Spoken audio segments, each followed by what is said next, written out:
All right, let's go back to the betrayal today by the Prime Minister on the issue of those tax cuts. I want to play you something the Prime Minister said just a couple of days ago. Have a listen. I can confirm that we haven't changed our position. We have no change to our plans. Tax cuts will happen in July. That was last week. Joining me now, Shadow Immigration and Citizenship Minister Dan Tehan.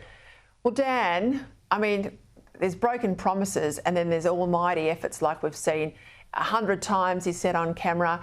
My word is my bond. Phrases I think that'll haunt Anthony Albanese to his political grave.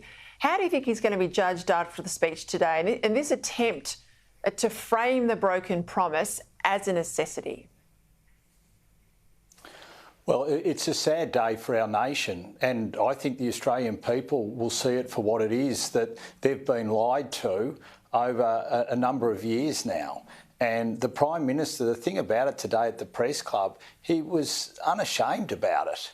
Unashamed the fact that he looked people in the eyes and told them one thing that was going to happen, and then knew that he was going to do something else. And you know, here was someone who said we have to improve the discourse of our nation, that we have to put integrity back into politics, that called the previous coalition Prime Minister Scott Morrison a liar, and yet here he has been for nearly 2 years conducting the biggest lie I think that this nation has seen from a Prime Minister ever, and unashamed about it.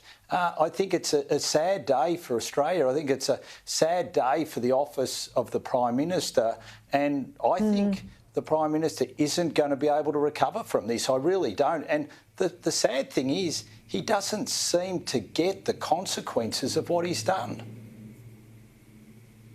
I mean, you and I have been around politics a long time, and there's plenty of people on the other side you don't agree with, but you can respect them. Disagree in policy terms, but you respect them for the politician they are and for their character. What does this say about the Prime Minister's character?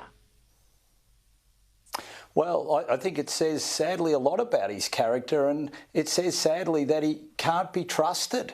And, it makes you start wondering about a lot of things. He said that he wanted Australia Day to remain on the 26th of January, and he supported that before the last election.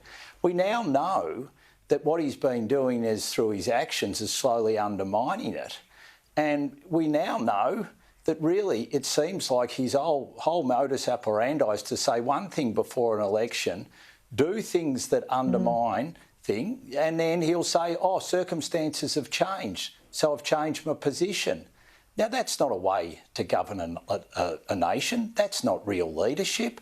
Real leadership is being prepared to say, these are the difficult issues we need to confront.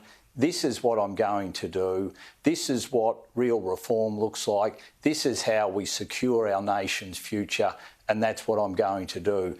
Instead, what we seem to have is a socialist left leader who portrayed himself as something else before the last election and is now unashamedly showing his true colours and not even bothering to apologise to the Australian people for having lied to them before the last election.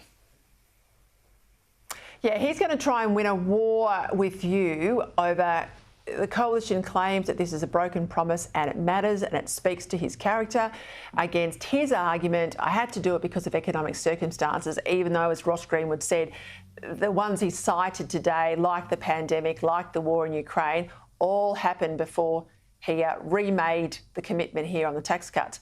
But he's also going to hope that by buying people off, particularly in the upcoming Dunkley by-election, that he'll win the argument that way and people will look past this. But you don't think they will?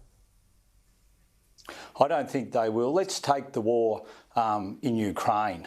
Before the last election and even after the election, he said that he would be there to help and support the Ukrainians through thick and thin, right to the bitter end. Well, look what happened with the Taipan helicopters.